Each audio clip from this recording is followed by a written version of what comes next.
আজকে নেতাজি সুভাষচন্দ্রের জন্মদিনে আমরা শিখে নেব কীভাবে নেতাজি সুভাষচন্দ্রের পোর্ট্রেট ড্রয়িং করতে হয়।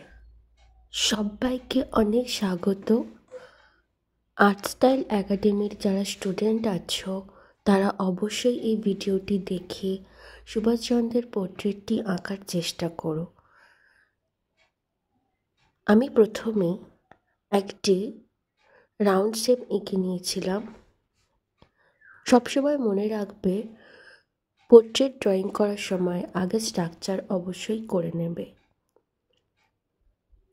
তাহলে খুব ইজি হয়ে যায়। একেবারেই চোখ থেকে যারা ড্রয়িং করতে শুরু করো তাদেরকে বলি এই ভুলটা করবে না। ধীরে ধীরে স্ট্রাকচার ওয়াইজ আঁকবে। প্রথমে নাকের শেপ, চোখের কাছের শেপ, মুখের রাউন্ড শেপটা করার পরেই আমি টুপির কাছের অংশটা করে নিয়েছিলাম। তারপর ধীরে ধীরে চশমা,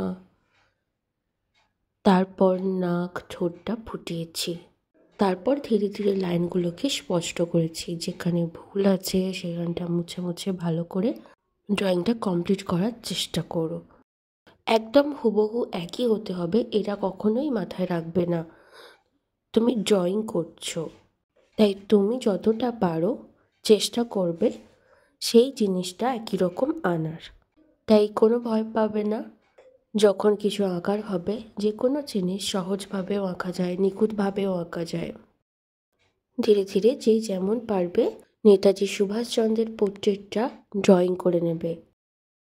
আর আমি যেমন স্টেপ বাই স্টেপ দেখিয়ে দিলাম সেটা অবশ্যই ফলো করে করে ড্রয়িংটা করবে।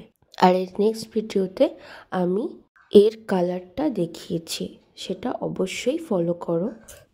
তোমরা যারা নেতাজি সুভাষচন্দ্রের পোর্ট্রেটটি ড্রয়িং কমপ্লিট করবে তারা অবশ্যই এই ভিডিওর কমেন্টে ছবি তুলে পাঠাবে। তোমার বন্ধুদের যারা নেতাজির ড্রয়িং করতে এখনও ভয় পায় তাদেরকে অবশ্যই ভিডিওটি শেয়ার করো। আমার ভিডিওটা হেল্পফুল লাগলে চ্যানেলটিকে সাবস্ক্রাইব করে দাও। আর ড্রয়িং রিলেটেড অনেক ভিডিও পাওয়ার জন্য আমার সাথে থাকো। যে যেমনই আঁকতে পেরেছো তাদের সবাইকে বলছি, ড্রয়িংয়ের পর কালার করলে আরও ভালো লাগবে। চলো ড্রয়িংটাকে কালার করা যাক।